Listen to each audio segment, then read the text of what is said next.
Hey everyone, welcome to Spell Bee. Let's talk about Smriti Mandhana and कैसे उसको इस point पे बॉडी शेम किया जा रहा है ये बोल के कि वो अट्रैक्टिव नहीं है, बहुत ज्यादा मास्कुलिन है एंड इसी वजह से उस पर चीट किया गया। तो स्मृति का मैरिज जो कैंसिल हुआ उसके कुछ वीक्स बाद ही अपने काम को रिज्यूम करना ऑलरेडी उसके लिए टफ रहेगा। Still she is doing it and understand this कि उसके साथ गलत हुआ है, पर इस पॉइंट पे जब वो इवेंट्स में जा रही है, अटेंड कर रही है चीजों को, तो उसका जो अपीयरेंस है उस चीज का लोग मजाक उड़ा रहे हैं, चीटिंग को जस्टिफाई कर रहे हैं। तो रिसेंटली एक इवेंट के वक्त स्मृति वहां पे गई थी and she was looking beautiful, but कुछ लोगों ने डिसाइड किया कि ये फोटो को एक सलमान खान ने जो फिल्म में लुक दिया था उसके साथ कंपेयर करेंगे एंड स्मृति को बॉडी शेम करेंगे। ट्वीट्स आने लगे जिसमें लिखा गया, now we get it Palash, it wasn't your fault, every masterpiece has a cheap copy, no wonder why Palash cheated on her, if a girl looks this masculine then कैसे कोई person इस लड़की के लिए अट्रैक्ट होगा। एंड ये जो ट्वीट था इस पर्सन का, उसके नीचे ऐसे भी कमेंट्स थे जिनको समझ आ रहा था कि ये कितना ज्यादा गलत है, तो उन्होंने इस पर्सन को कॉल आउट भी किया उसके लिए। Well this is expected from a person who rights that spelling of attract and that English. सही इंग्लिश नहीं अट्रैक्ट कर पा रहे तुम पहले। तो इस केस में ये पैटर्न देखने मिल रहा है कि ये जो इंटरनेट पे suddenly over the years gender war शुरू हुआ है, उस वजह से एक साइड को सपोर्ट मिल रहा है, उसके एक्शंस को जस्टिफाई किया जा रहा है, स्मृति को अटैक किया जा रहा है। लोग ये बेसिक चीज नहीं समझ पा रहे कि cheating is wrong, gender matter नहीं करता, लड़का करे लड़की करे, इट इज रॉन्ग।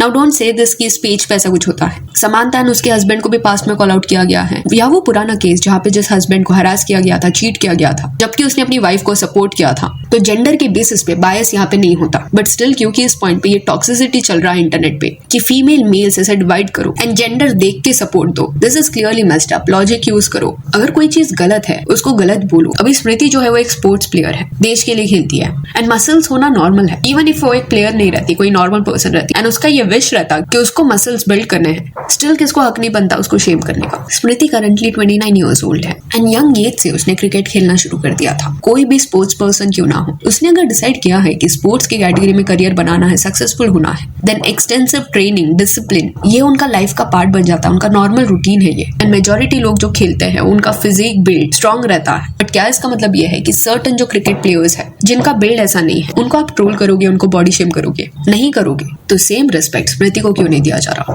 जब इनका मैरिज एंड हुआ था उस पॉइंट पे भी कई लोगों ने स्मृति को विलन बना दिया था बाय सेइंग दिस कि कोई भी पलाश के बारे में क्यों नहीं सोच रहा कि शादी के मंडप में स्मृति ने उसको छोड़ दिया, अबैंडन कर दिया, शादी कैंसिल करने का डिसाइड किया। इट इज लाइक इस पॉइंट पे वो इतनी ज्यादा गलत इसलिए है बिकॉज उसने बिट्रेयल को एक्सेप्ट नहीं किया, खुद के लिए स्टैंड लिया एंड स्ट्रेंथ दिखाया टू वॉक अवे। वही अगर वो उस पर्सन को फॉरगिव करती, सेकंड चांस देने का डिसाइड करती, तो करंटली ये जो कैटेगरी के लोग हैं जो चीटिंग को जस्टिफाई कर रहे हैं वो उसको सेलिब्रेट करती। कोई भी सेन इंटेलेक्चुअल पर्सन इस चीज को जस्टिफाई नहीं करेगा। इवन एक पॉइंट पे उसको ओवररेटेड भी बोल दिया था, जबकि अगर वो चाहती तो अपने ऑफिशियल स्टेटमेंट्स में उसके एक्स पार्टनर को एक्सपोज कर सकती थी, बट उसने वो नहीं किया। वेराज उसका जो एक्स पार्टनर है वो तो थ्रेट करने में लगा था लोगों को, उसके एक्शंस का ब्लेम वो दूसरों पे डाल रहा था कि तुम मीम्स बना रहे हो, तुम सर्टेन चीजें कर रहे हो, इस वजह से कॉन्सिक्वेंसेस हो रहे हैं। पलाश के कमेंट सेक्शन अगर आप ओपन करोगे तो कुछ ऐसे कमेंट्स देखने मिलेंगे कि मैरी को अकाउंटेबल होल्ड करो। ये वो पर्सन है जिसने वो चैट्स दिखाए थे एंड ये बताया था कि सामने वाला उसके साथ फ्लर्ट कर रहा है। तो कमेंट में लिखा जा रहा था, this girl she clearly misused you, she equally deserves all the hate but she is getting all the sympathy. And ये चीज नोटिस में आई है कि स्पोर्ट्स कैटेगरी में जो फैंस होते हैं या यू कैन सी जो ऑडियंस होती है वो एट टाइम्स एक्सट्रीमली हार्श वे से बिहेव करती है।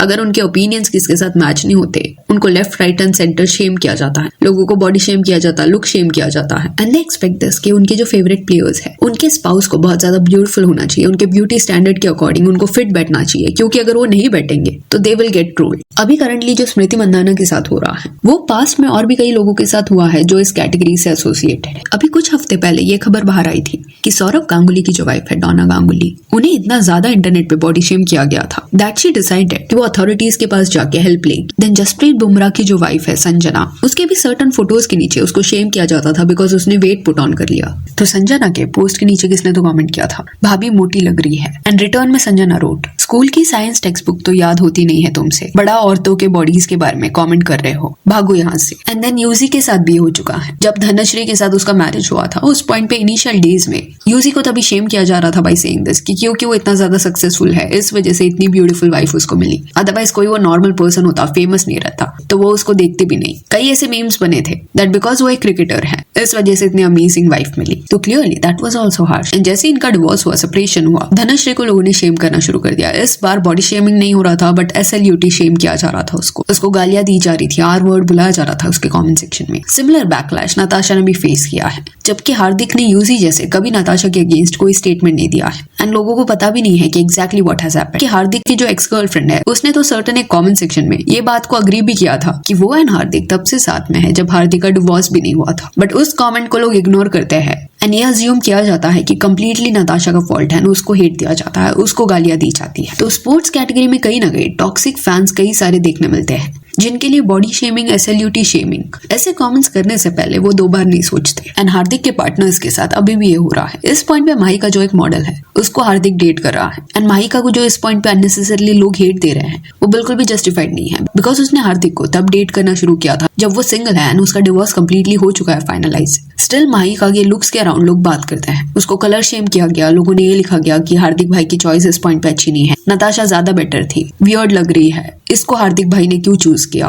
लेजिट ऐसे कमेंट्स किए गए थे माहिका के ऊपर। तो ब्यूटी स्टैंडर्ड्स इंपोज करना इज समथिंग जो ये कैटेगरी में कई बार देखने मिला है। एंड अगर आप इंटरनेट पे सर्च करोगे कि क्यों इन केस कोई वुमेन जो है वो मसल्स बिल्ड करती है, या लोग अगर ऐसे परसीव करते हैं कि वो बहुत ज्यादा मैस्कुलिन है, तो इस चीज के लिए उसको हेट क्यों दिया जाता है, तो आपको ये पढ़ने मिलेगा कि ये जो सोसाइटल जेंडर नॉर्म्स इंग्रेन्ड है लोगों के मन में कि अगर मेल है तो उसको एक पर्टिकुलर वे से दिखना चाहिए, फीमेल है तो उसको फ्रजाइल दिखना चाहिए। ये चीज की वजह से अगर कोई ये डिस्क्रिप्शन में फिट नहीं बैठता तो लोग उस पर्सन को हेट देते हैं। Violation of traditional gender roles, इस टर्म को यहाँ पे यूज किया गया है। Society has historically defined rigid roles for men, masculine assertive leaders and women, feminine, nurturing, cooperative. When a woman exhibits traits considered traditionally masculine, it challenges these ingrained norms, which can make some people feel threatened or uncomfortable. Secure person जो होगा उसको इस चीज में कोई threat नहीं देखने मिलेगा। And don't assume this कि सिर्फ एक जेंडर ऐसा कोई थॉट रखता है। सिर्फ मेल्स नहीं होते जो ऐसे हेट देते हैं, इवन फीमेल्स भी ऐसे सोसाइटल नॉर्म्स को इम्पोज करने का ट्राई करती है। इमेजिन नोरा फतेही जैसे लोग जिन्होंने डिफरेंट कल्चर, एनवायरमेंट एक्सपीरियंस किया, इतना ज्यादा एक्सपोजर है उनके पास, स्टिल वो पॉडकास्ट में जाके ये बोलती है कि मेल्स प्रोवाइडर होते हैं एंड फीमेल्स नर्चरर रहते हैं। बाद में जाके जब नोरा को बैकलैश मिला उस पॉइंट पे उसने जस्टिफाई करने का ट्राई किया कि अरे मैं वैसा नहीं बोल रही थी, मैं बोल रही थी कि मॉडर्न टाइम पे जो वेस्ट का थॉट प्रोसेस है उसको कैसे इंडिया में एम्ब्रेस किया जा रहा है, इसके अगेंस्ट वो है। But it was very odd कि रणवीर के साथ जब वो ये डिस्कशन कर रही थी, इंटरव्यू दे रही थी, तब ऐसा नहीं था कि कुछ रैपिड फायर चल रहा था। पूरा टाइम उसको दिया गया था प्रॉपर्ली एक्सप्लेन करने के लिए कि वो क्या सोचती है इसके बारे में। पर वहां पे इट फेल्ट एज इफ कि नोरा ये बोल रही है कि ट्रेडिशनल नॉर्म्स को लोगों को एक्सेप्ट करना चाहिए, एम्ब्रेस करना चाहिए। एंड उस पॉइंट पे भी कई लोगों ने एक जेन्युइन सवाल उठाया था कि खुद नोरा क्या ये कर रही है, जो ये फिल्म इंडस्ट्री, ग्लैमर इंडस्ट्री से वो एसोसिएटेड है, जस्ट वे से उसका लाइफस्टाइल है। जैसे कि करंटली वो 33 इयर्स ओल्ड है, बट ट्रेडिशनल नॉर्म्स ये बोलते हैं कि अर्ली 20s में मैरिज हो जाना चाहिए। तो खुद जो वो प्रीच करी है वो फॉलो नहीं करी, whereas दूसरों को वो शेम करी है उनके ओपिनियंस के लिए। And over the years feminism की वजह से जो बेनिफिट्स मिले हैं उसको वो एंजॉय करी है इस पॉइंट पे, एंड उसी कंसेप्ट को बैश करी है। And it felt as if की बैकलैश की वजह से उसने वो जस्टिफिकेशन दिया, कवर अप करने का ट्राई किया। तो सोचो इतना एक्सपोजर होने के बाद भी नोरा का थॉट ऐसा है। तो जो ये ट्रोलर्स होते हैं, इंटरनेट पे कमेंट्स करते हैं, उनमें से मेजॉरिटी लोगों के पास इसका 1% भी एक्सपोजर नहीं होगा। तो ऑब्वियस सी चीज है वो कई सारे कंसेप्ट्स को ग्रास्प नहीं कर पाते। जैसे कि स्मृति के केस में जो उसका फिजिक है वो लोगों के लिए नॉर्मल नहीं है। एंड स्क्रीन पे आपको जो ये पेज देखने मिल रहा है, इन्होंने इस इशू को हाईलाइट किया। So huge thanks to her. So yeah, that's it for this video. Do let me know कि स्मृति मंदाना को इस पॉइंट पे जो हेट मिल रहा है इसके बारे में आपका क्या कहना है। And if you on followers on Instagram, जिसका लिंक आपको डिस्क्रिप्शन में मिल जाएगा। और ये वीडियो अच्छी लगी तो लाइक एंड शेयर करें, और ऐसे और अपडेट्स के लिए चैनल को प्लीज सब्सक्राइब करें। Thank you.